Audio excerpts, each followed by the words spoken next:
The early days of broadcasting exposed broadcasters to the problem of how to raise funding for the services they rendered. A few countries adopted the advertising model to generate sustaining revenue, while many others adopted an obligatory public subscription model, with the payment coming in the form of a broadcasting license paid by households owning a radio set and later a TV set.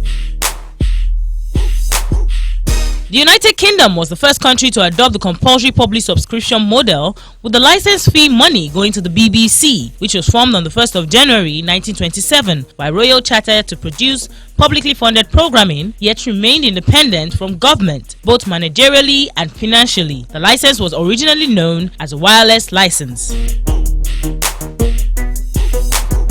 With the arrival of television, some countries created a separate additional television license, while others simply increased the radio license fee to cover the additional cost of TV broadcasting, changing the license name from radio license to TV license or receiver license.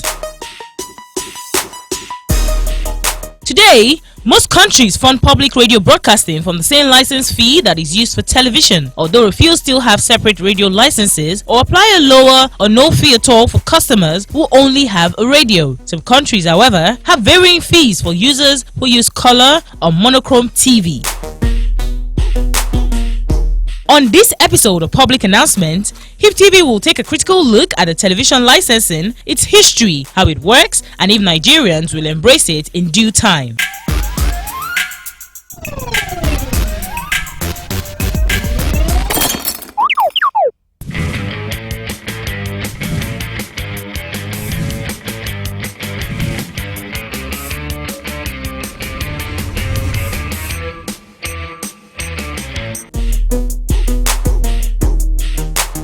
Welcome back to Public Announcement. On this episode, we take a critical look at television licensing, how it works, and if Nigerians will be open to a new change to television consumption. A television license or broadcast receiving license is an official record of payment required in many countries for the reception of television broadcasts or the possession of a television set, where some broadcasts are funded in full or in part by the license fee paid.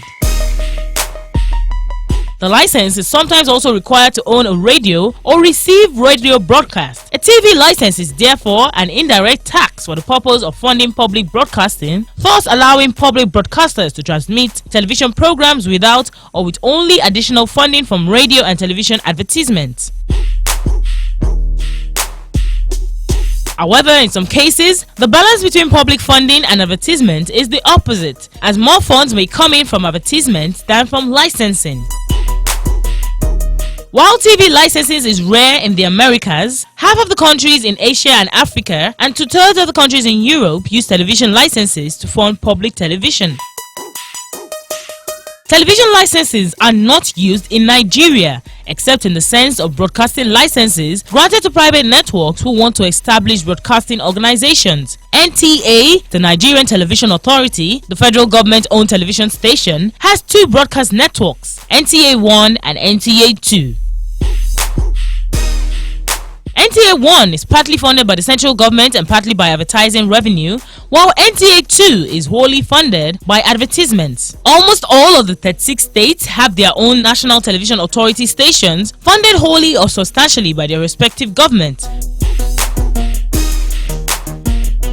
Pay TV in Nigeria has only been applicable when consumers subscribe to channels on cable TV or DSTV, as the case may be. Television licensing works in various ways. In the United Kingdom, for instance, to watch TV on the internet, you need to be covered by a license at the same time as it's being broadcast on conventional TV. You need a license if you record TV as it's broadcasted, whether that's on a conventional video recorder or digital box or mobile phones. A license covers you to watch TV as it's broadcast on a mobile phone, whether you're at home or out and about. In the UK, the law states that you need to be covered by a TV license if you watch or record television programs on any device as they're being shown on TV. This includes TVs, computers, mobile phones, game consoles, digital boxes, and Blu-ray, DVD, VHS recorders. You don't need a license if you don't use any of these devices to watch or record television programs as they're being shown on TV. For example, if you use your TV only to watch DVDs or play video games, or you only watch catch-up services. HipTv stepped out to the streets of Lagos, Nigeria to sample the opinions of the public on if TV licensing is something they will want to include to their list of bills and what they will place value on if asked to subscribe. First of all, I'm not aware that TV will soon be licensed, but however, if that should be done, some channels worth paying for instance, African Magic, Super Sports and Discovery, because for Discovery channels it helps to broaden my horizon on what is happening in the science world and in our environment. Then for African Magic, I just see it as an entertainment TV. It entertains me, and football too. From the right point of view, it is not right. It's not right because entertainment has gone wide, the scope has gone wide, so I don't see anything so spectacular about paying for it, because in the advanced world they don't actually, even if they pay, it's not that high, because I know if they should introduce that in Nigeria, so many things will come into play, you know, like it might not be properly checked. It might still be an avenue for some people to misuse it, especially people that manage that angle. But if they can guarantee Nigerians that it will be properly checked, I don't see anything wrong with it. After all, we'll subscribe for our GoTV and DSTVs. I am actually not a TV person, so personally it doesn't make any sense to me. Do you understand? Like someone that is even not actually interested in watching TV all the time. I'm always on the road 24/7, and for you to not tell such a person to pay to watch TV, obviously that's a no, a capital no. And I don't think it makes any sense in the real sense of it. There are better things to do with money. Do you understand? If the Nigerian stations, if you benefit from them now, okay, fine, there's no wahala. But you know, it's not as if you watch TV all the time and you gain something. You watch the NTA, you're almost throwing up, because it is still, the production is still the same as before you were born. No, I don't think it's normal for us to pay to watch TV. So long we pay taxes, so we shouldn't pay to watch TV. You know, not everyone can afford to pay to watch TV. We can only afford to buy TV, not to pay and watch programs on TV. I don't think it's called for. If the programs, I mean the TV stations, will be more of those on DSTV, then it could be brought on. But if it is like the local channels we have, why should we pay to watch local channels we have here?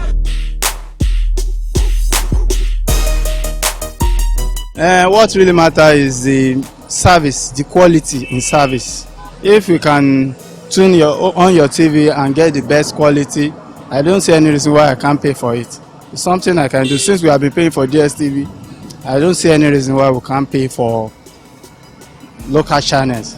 And once you can get the clarity, that's, to me, is far better than using area antenna. It's far better, and I'm looking forward to it. I will love to pay more, because media people give people educations. When you are not educated, you are not going anywhere. That's why I love to pay. You know, it's, as Nigerians, right, we love entertainment, we love, you know, fun, enjoyment, celebration, and TV is a part of that, you know, because you can watch the big celebs, you know, giving us the hot music and everything. But to pay for it is not easy. You know, it's a tough country, we're struggling, but I believe that Nigerians will pay for what we want. So as long as channels continue to give great content, you know, interview good-looking people on the street and you know, make it hot, I think Nigerians are willing, and I think it's okay for us to pay. Let it not be too much,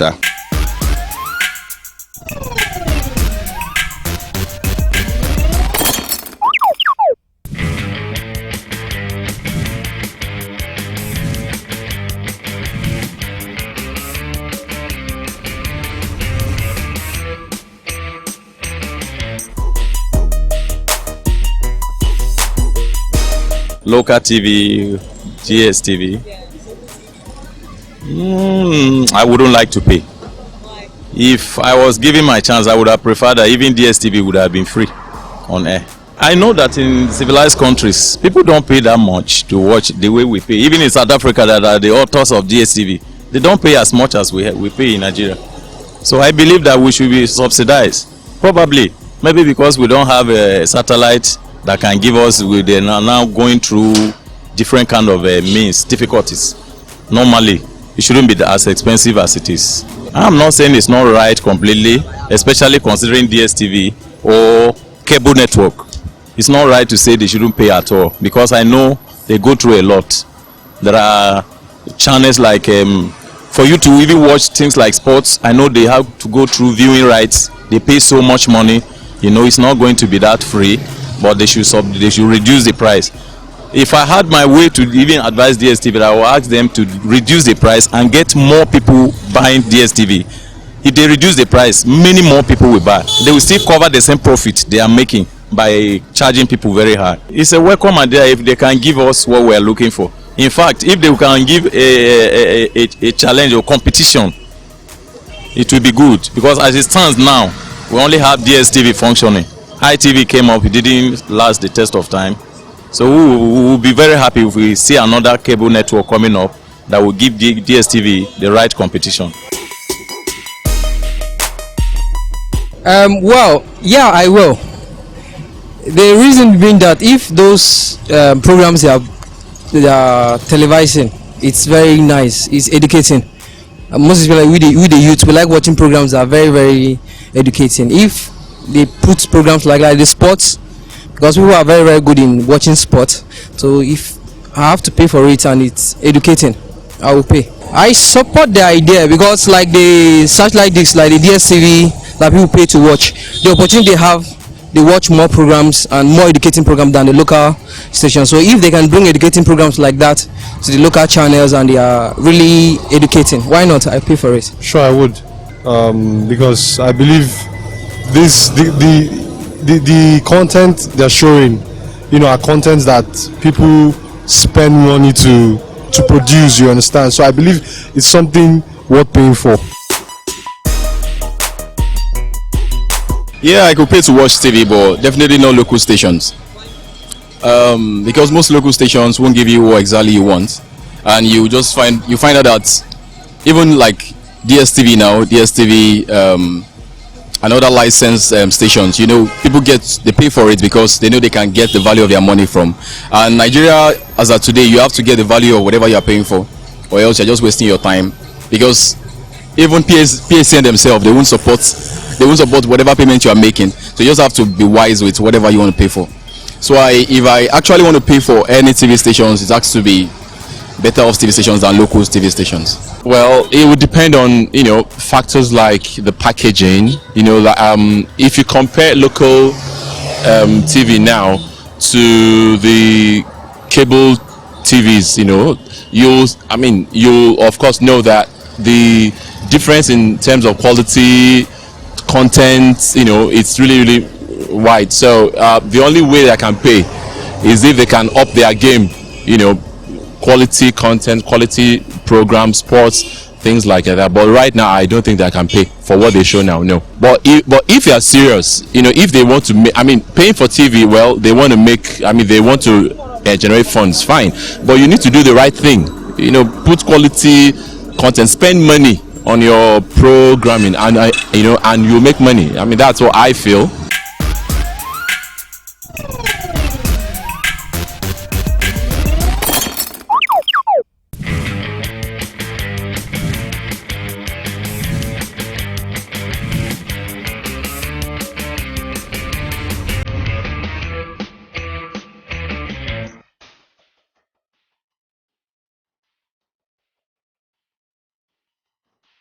Advocates argue that one of the main advantages of television fully funded by a license fee is that programming can be enjoyed without interruptions for advertisements. Television funded by advertising is not truly free of cost to the viewer, since the advertising is used mostly to sell mass market items. And the cost includes the cost of TV advertising, such that viewers effectively pay for TV when they purchase those products. Europeans tend to watch 1 hour less TV per day than do North Americans, but in practice may be enjoying the same amount of television but gaining extra leisure time by not watching advertisements. Critics of television licensing point out that a license is a deteriorating form of taxation because poor people pay more for the service in relation to income. In contrast, the advertisement model implies that costs are covered in proportion to consumption of mass market goods, particularly luxury goods, so the poorer the viewer, the greater the subsidy. The experience with broadcast deregulation in Europe suggests the demand for commercial-free content is not as high as once thought. In time, if public subscription television were subject to encryption to deny access to non-subscribers, the poorest in society will be denied access to the well-funded programs that public broadcasters produce today in exchange for the relatively lower cost of the license.